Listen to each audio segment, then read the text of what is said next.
Meninas, vamos falar agora sobre um tema que é um tema que martiriza a mente de um ilutado. E se? E se eu tivesse feito diferente? E se a Thalita não fosse naquele dia, naquele momento, trabalhar? E se eu não tivesse viajado? Para aproveitar os últimos se... instantes dela. E se eu não tivesse escolhido o parto normal? E se? Vamos falar sobre essa expressão que a gente alimenta na nossa mente, que é uma expressão mentirosa e o quanto faz mal para nossa alma. E nos sabota, né, amiga? E nos sabota. Nos sabota muito, né? A gente questionar isso, porque a Thalita, olhando pela lógica, igual eu tinha viajado com meu marido e a Thalita ficou. Só que a Thalita estava vivenciando um momento muito bom da vida dela e ela não foi comigo por conta de trabalho, porque as férias dela não coincidiu com minhas férias e tal, e a gente tinha um combinado em casa, né?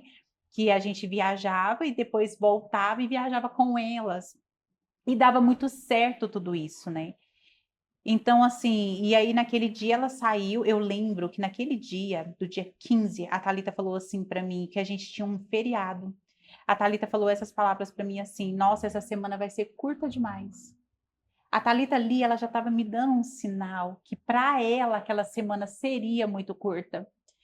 E quando aconteceu tudo e depois que passou, eu falei, gente, ela me deu um sinal que seria realmente curta para ela aqui na Terra, né? Mas que se estenderia para uma eternidade. E aí a gente olha o acidente, porque assim, ela tinha comprado recentemente a moto. A Thalita, ela foi reprovada ela deixou para fazer as aulas de volante, não, o teste, né, para passar, tudo de última hora. Se ela não tiver, aí ela bombou na de carro e passou na de moto. E a Thalita só ficou com a habilitação de moto. E aí a gente autorizou ela a comprar a moto. E se eu não tivesse autorizado comprar a moto? Só que a gente autorizou comprar a moto. E aquele dia foi o ocorrido do acidente. Então, vem, né, o e se ela tivesse passado na de moto e eu não tivesse deixado ela andar de moto? E se eu não tivesse autorizado comprar a moto, né? Um monte de si. E se eu não tivesse viajado e passado aqueles 5 dias com ela, desfrutando da presença dela, né? E se ela demorasse 5 minutos para sair de casa? E se? O e se só serve para colocar mais peso no nosso caminhãozinho de dor que já está pesado. Exatamente. Com a nossa dor. O e se só serve para isso, né? E alimentar uma culpa. Alimentar uma culpa. Muitas pessoas falaram para mim, e se você tivesse colocado ele em outro hospital? E se você tivesse feito o exame fulano de tal? Gente, a gente fez tudo que a gente pôde. A gente fez o possível para o momento. A gente fez o possível no momento. Sabe? Naquele momento que a gente estava procurando UTI para o Felipe, era muito difícil encontrar. Eu lembro. Estava muito difícil encontrar. Eu falava para a moça, não desista, ligue. Ligue, que Deus vai encaminhar para onde ele tem que ir. E ele foi encaminhado para aquele hospital. E se ele tivesse ido para outro? Ele foi para aquele. E não faltou assistência, sabe? E é engraçada essa questão do e se, é que isso é tão natural da nossa mente que até as pessoas te colocam nessa condição. No e se. Mas o que aconteceu? Aí a gente explica. Não, mas e se tivesse feito diferente? Né? Tipo, ontem mesmo a Elivelto falou, não, mas e se tivesse feito uma cesárea? Né? E se naquele momento tivesse ido para uma cesárea? Então, automaticamente, a gente é condicionado a trazer novamente um controle e uma lógica que não existe. Eu lembro que quando a Thalita comprou a moto, meu anjo, ele foi ensinar, ela falou assim, eu queria que o senhor fosse comigo e me ensinar, olha gente, isso que forte, que me ensinasse o caminho mais fácil para chegar em casa. E ele falou, olha filha, você vai cortando por aqui, por aqui, por aqui. Não, eu quero que o senhor me acompanhe. Ele foi no trabalho, ele na moto dele, na época ele tinha moto, ela na moto dela, ele fez todo o percurso da Thalita.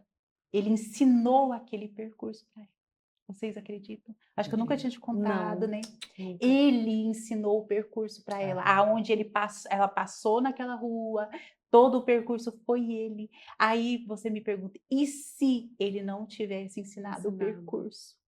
Mas tudo, entender que tudo tem um propósito e que tudo estava arquitetado. É como se tudo tivesse desenhado e não houvesse o e se. Mas Não existe, houvesse né? o e se. E não Isso é existe muito o e forte. se. Porque o e se não é.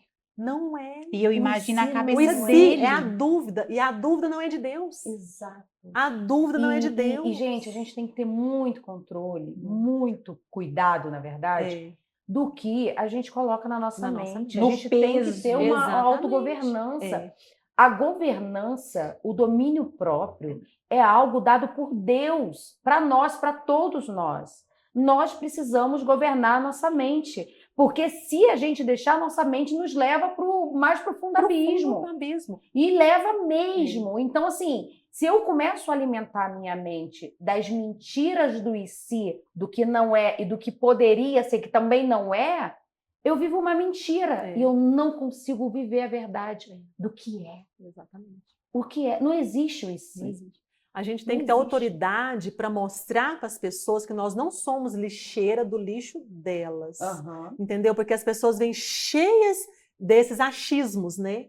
Porque eu acho se você tivesse feito isso, eu acho se você tivesse feito aquilo, e vai despejando. E se a gente for acumulando aquilo, a gente sofre ainda mais. É igual eu falei, é deixar colocar mais peso no nosso caminhão, que já está muito pesado. Então a gente tem que ter autoridade sobre nós, sobre os nossos ouvidos, sobre o que a gente escuta, para isso não entrar dentro da gente, porque a gente vai sofrer ainda mais. Porque o e se, ele não existe. Não existe. Ele é a dúvida. E a dúvida não pode te corroer. É igual ferrugem, a dúvida te corrói por dentro. E não pode te corroer, né? Então, eu fico assim pensando, todas as pessoas vêm com esses negócios aí, a gente vai acumulando isso dentro da gente, a gente chega realmente a pensar. E no mesmo momento eu falava, Senhor, eu não quero viver nesse e se, eu não quero viver de achismo, eu quero viver na sua certeza. Coloca certeza na minha vida, do seu agir na minha vida. Aí eu conheci a palavra que está lá em José do Egito, onde quando naquele momento ele se revela aos irmãos dele, eu sou José, que vocês jogaram no fundo do poço, que vocês venderam, eu sou ele. E os irmãos com medo, né, dele se revoltar, dele vingar desses irmãos, né? Aí ele falou para os irmãos, como eu posso reclamar dessa dor, de tudo que aconteceu comigo, se é isso que me fez tornar a pessoa que eu sou hoje? É isso. E isso chegou para mim, nesse momento que eu questionei a Deus. Eu não posso viver nesse si, eu não posso... Senhor, me dá a verdade sobre tudo que está acontecendo comigo. E Deus me revelou essa palavra. Como que eu posso reclamar dessa dor que eu sinto, do que aconteceu, se é ela que me aproxima de Deus? Se é ela que me leva para o mais profundo ainda com Deus? Porque eu estava no raso, achando que estava lindo, e não estava. Agora que eu estou indo mais profundo e quero mergulhar cada vez mais nas verdades de Cristo. Então, a gente tem que, né, realmente ter esse diálogo não é monólogo com Deus. Não é você falar e responder, é você falar e esperar Deus te responder. Para você entender as verdades sobre tudo que está acontecendo com você. Porque Deus me respondeu através dessa passagem de José, do Egito. Que lindo, amiga. Você é um resultado lindo da sua história.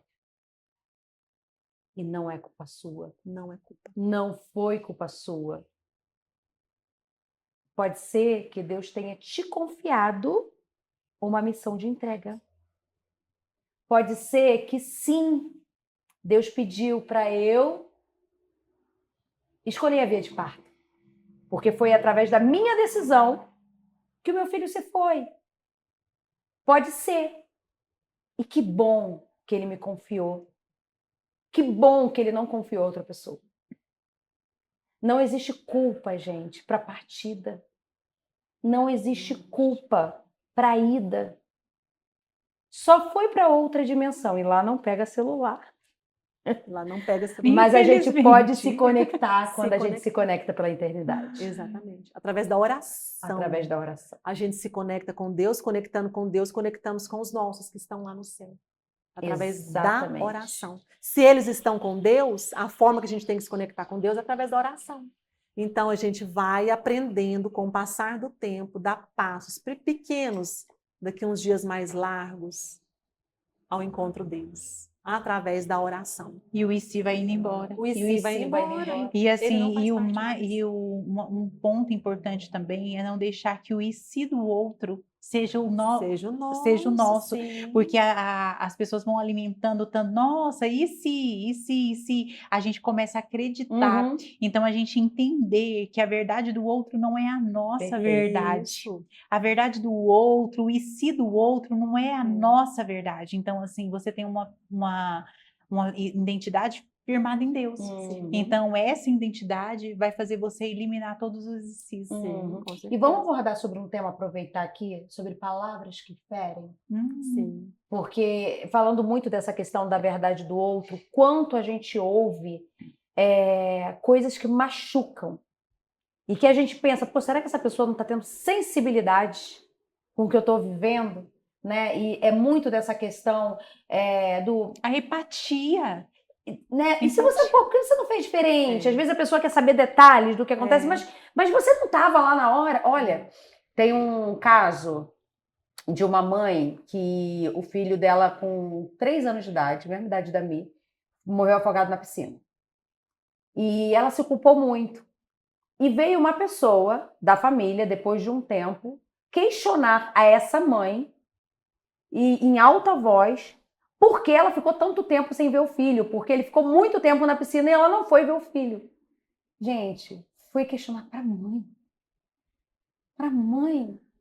É tão cruel. É cruel. É muito. Cruel. Sabe? Aí eu lembrei, né, de um caso, e aí a gente de fora, né, a gente que passou por isso, a vontade de pegar essa mãe e abraçar. E falar, não foi culpa sua. Outro caso também foi a Cristiane Torloni, né, que Passou o carro. passou o carro em cima do filho. Foi. Não foi? E aí você olha e fala, nossa, ela estava dirigindo o carro. E a vontade de abraçar e falar, não foi culpa sua. Só que a gente tem essa empatia com uma outra mãe de anjo que passa por uma situação e às vezes a gente não tem com nós mesmos. A gente não tem esse olhar de misericórdia olhar para com de misericórdia. Para com a gente. Gente, eu falo, o olhar de misericórdia para a gente mesmo, ele é tão fundamental. Porque é igual a gente olha com o olhar de misericórdia para o outro, mas a gente não tem coragem de se olhar com misericórdia. Como que eu tenho coragem de falar que essa mãe não é culpada e colocar a culpa em mim pelo que aconteceu? Sabe? Então a gente tem que voltar mesmo esse olhar de misericórdia para nós mesmas, né? E falar, eu fiz o que eu pude, o meu melhor naquele momento. E é curioso, né, que o luto, ele realmente te ensina a olhar para você.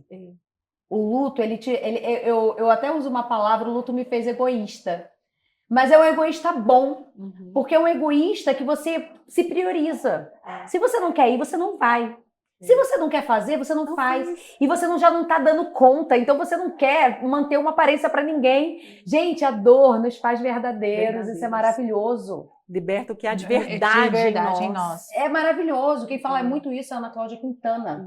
Na Cláudia Quintana tem um livro que eu super indico, que é A Morte é um Dia que Vale a Pena Viver. E esse livro, ela fala exatamente isso, que a pessoa, quando sabe que tá indo, né, tá à beira da morte, já tá em métodos paliativos, ela tá lidando com a pessoa ali de verdade. A pessoa não tem que mais criar uma máscara para nada na vida. E nada se torna tão importante quanto a própria vida. Nada se torna tão importante quanto a própria vida. E às vezes a gente prioriza tanto outras coisas e esquece agradar o outro, agradar sempre as pessoas, aparecer para os outros. Esquece de agradar a nós mesmos. Né? E aí, sabe o que o luto nos ensina? Chega de viver de aparência.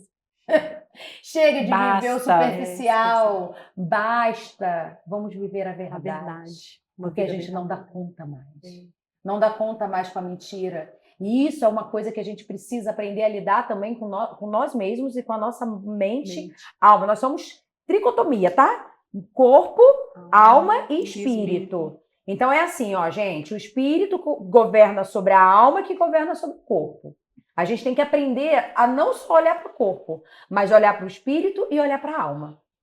E aí, quando a gente aprende a governar alma e corpo, a gente aprende a viver uma verdade. E aí, o primeiro ponto, que o espírito é a consciência do ser. Então, a primeira coisa que a gente tem que ter é o que a gente está colocando dentro da nossa mente. Do que estamos alimentando? O que a gente está alimentando? É sobre os ICs? É sobre as mentiras? Ou sobre o que se é? E o que de bonito vai sair desse vale? O que de bonito vai brotar nesse vale? Porque tem uma obra bonita de Deus nesse vale. Os nossos filhos são lindos.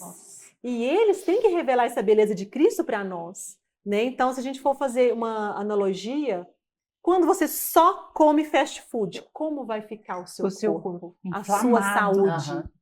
É isso. Do que você está se alimentando? Porque o nosso corpo tem que ser alimentado todos os dias.